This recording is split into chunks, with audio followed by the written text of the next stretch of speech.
This video is brought to you by Squarespace. If you need a website or domain, check out squarespace.com. Hey everybody, and welcome to a new video.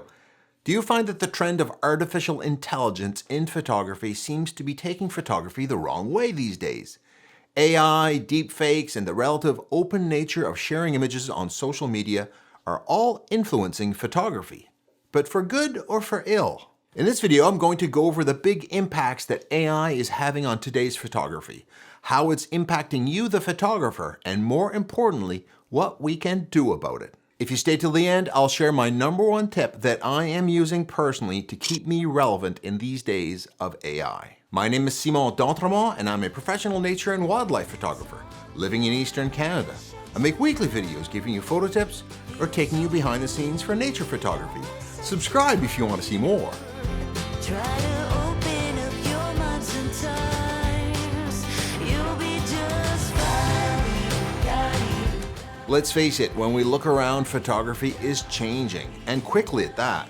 Just the last 2 years has seen more change than the last 15, largely driven by AI and its offspring, more sophisticated automation. Do we fight it or embrace it? Is this disruption or evolution? Let's go over the big drivers of this changing landscape. There's no doubt, AI is going to have a lasting impact on photography by its ability in generating photos. Some of it good, much of it not. AI can make a photo of a model wearing a manufacturer's clothing in a jiffy with no model nor photographer needed. It can even place them in front of a well-known landmark. This indeed is going to hit some sectors hard, where the role of both the photographer and the model are being replaced. Software now exists that allows you to load photos of any person and ask them to spit out copies of them in various scenes or even outfits, from an engagement to a graduation. While sometimes you can tell the difference, it's getting really hard to today, and this is advancing so quickly that in 2 years, I guarantee that you won't. People are even winning photo contests with AI-generated photos, or copying other photographers' famous photos and trying to change them just enough to stop short of plagiarism or outright theft. I made this in a few minutes using Discord, and I made a few more to show what it can do. Here's what it made when I said, make me a photo of a snowy owl landing in the snow in front of a sunset. The reality is that my social media feeds are starting to get inundated with AI photo sites that are getting huge numbers of views and comments by people who are oblivious that it's fake. It's AI. This is taking viewers away from hard-working photographers who toil every day to get the shot, not sit in their armchair providing a few prompts to a computer. Another problem with AI for photographers is that it's allowing people with malicious intentions to program machines to steal our work. I recently had a Facebook page acquire 16,000 subscribers by automatically posting my photos to a page copying my likeness and name. I knew it was a machine when it started talking about Christmas in posts in the middle of August. I got quite frustrated when hundreds of my followers and I reported it to Facebook, and we got nothing back but machine-generated responses that said it looks okay to us and doesn't go against our community standards. In the end, because of my Meta-verified accounts on Facebook and Instagram, I got access to a real person and they were able to ban the account. So signing up for the Meta Verified badge on Facebook and Instagram is a good idea and a good step in protecting your work. Another use of AI that's a problem for photographers is that our work is being used to train the AI software without compensation. When you ask it, make me a photo of an adult hummingbird and some juveniles in the rain, it scours the internet for millions of images of hummingbirds, rain, and anything else it can use as reference material and generates an image based on what it's learned. But it's our work at its core that's the source of the inspiration, often used without our consent to train the AI who just repurposes it. Now, this is leading to lawsuits from companies who store lots of images and intellectual property as their work is being effectively stolen and rebadged as someone else's work. Getty Images has sued Stability AI for $150,000 per image, potentially adding up to billions. Midjourney and DeviantArt are also being sued. Now, some of the lawsuits aren't trying to stop AI, but rather ensure that the original content creators are getting credit and paid for their work. Interestingly, some of these stock image companies like Getty Images are also launching their own AI-based photo creation tools, which will mine their photos in the archives to create new works. In this case, though, they plan to compensate the original artist for the contributions their photo has made to the AI-generated work. A step in the right direction. So, is there a good side to AI at all for photography? Interestingly, AI is being used in photography in many positive ways. One example is the sponsor of this video, Squarespace. I built my own website using Squarespace and it was really easy. A website is a great way to have a professional place online where you can show off your work and let people know who you are and what you do. And in the past, using Squarespace included using lots of helpful templates, like ones for specific genres like photography. But this is an example of where AI can help you build something better than you can yourself. The trick is to use the new Design Intelligence feature, which combines Squarespace's experience, but also with cutting-edge AI, empowering you to tailor your own build to your own specific needs. A website is also a great way to monetize your work by setting up an online store using Squarespace payments, which you can set up with just a few clicks, and give your customers more ways to pay with Klarna, ACH Direct Deposit, Apple Pay, and Afterpay. Go to squarespace.com to sign up for a free trial, and when you're ready to launch, go to squarespace.com/Simon for 10% off your first purchase of a website or domain. So AI is indeed bringing benefits to photographers too, outside of generating fake images to usurp real photos or stealing your images. Some AI-based software can cull a wedding photographer's 5,000 photos from a shoot down to 200 and process those 200 to their style in a few hours, saving them 3 or 4 days worth of work. And no one is being harmed by it.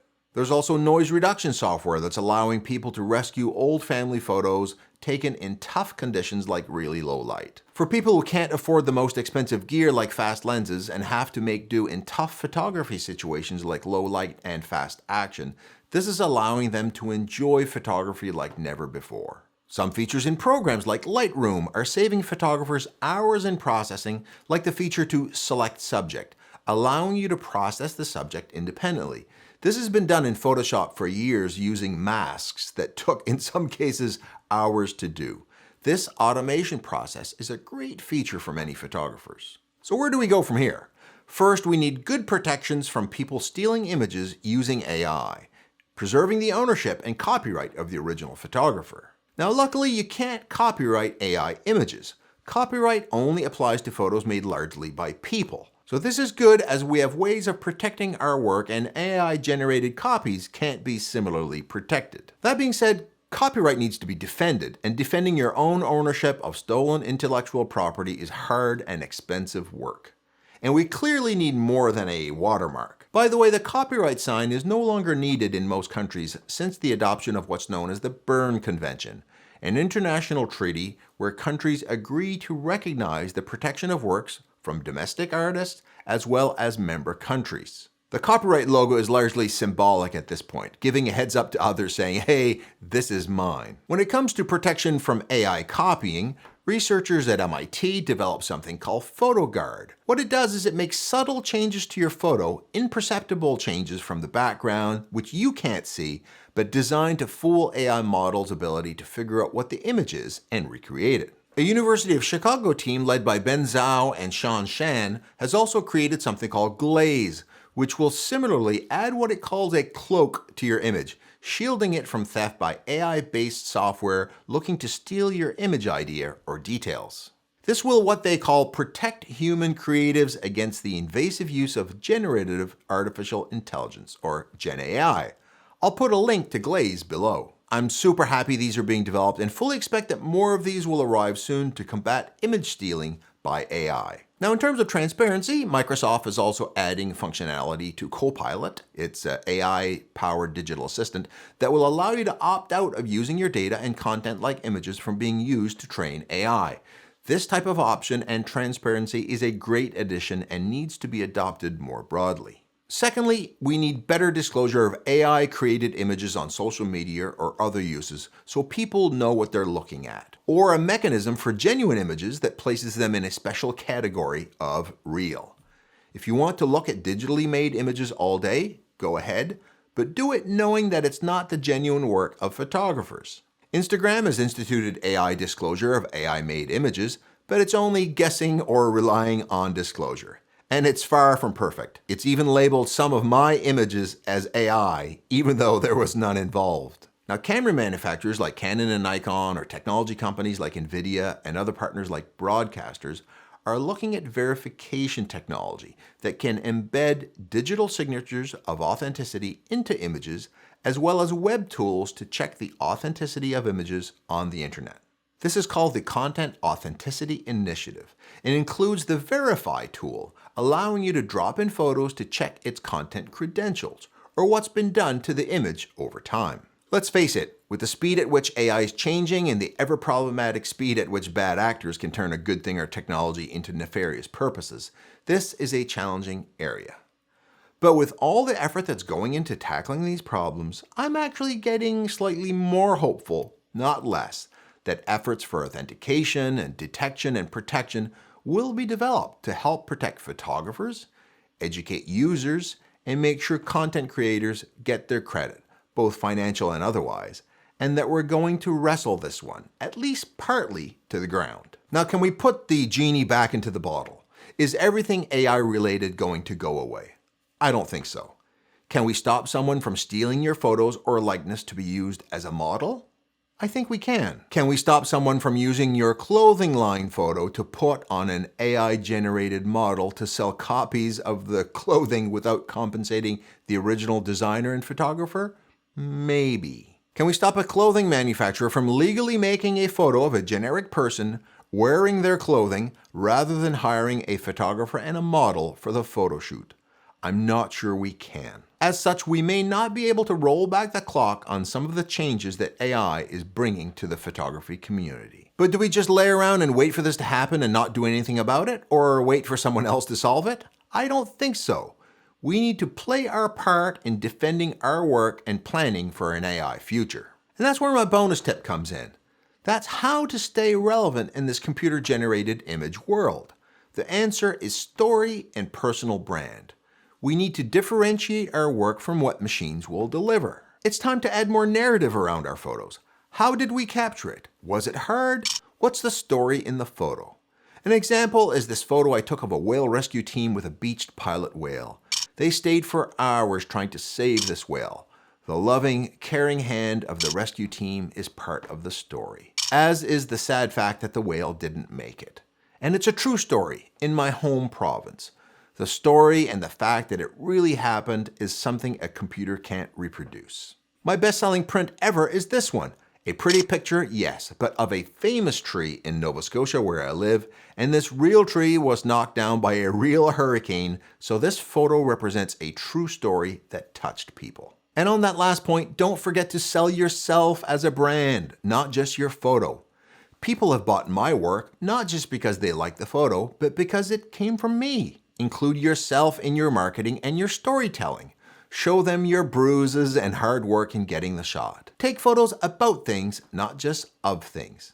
And surround the photo with your storytelling, your experience, and the circumstance of how the photo was taken. If you're selling prints, include a little story card on the back of the photo that shows how it was taken, what it's about, and about yourself. And finally, does all this mean that you just can't go out and have fun in photography because you like doing it? Of course not.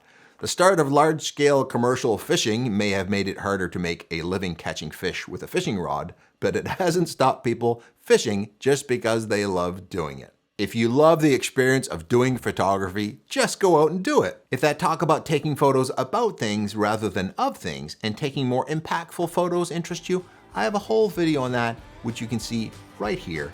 And I hope that you can use these tips the next time you go out to come home and get credit for your own unique and amazing photos. I know you can do it.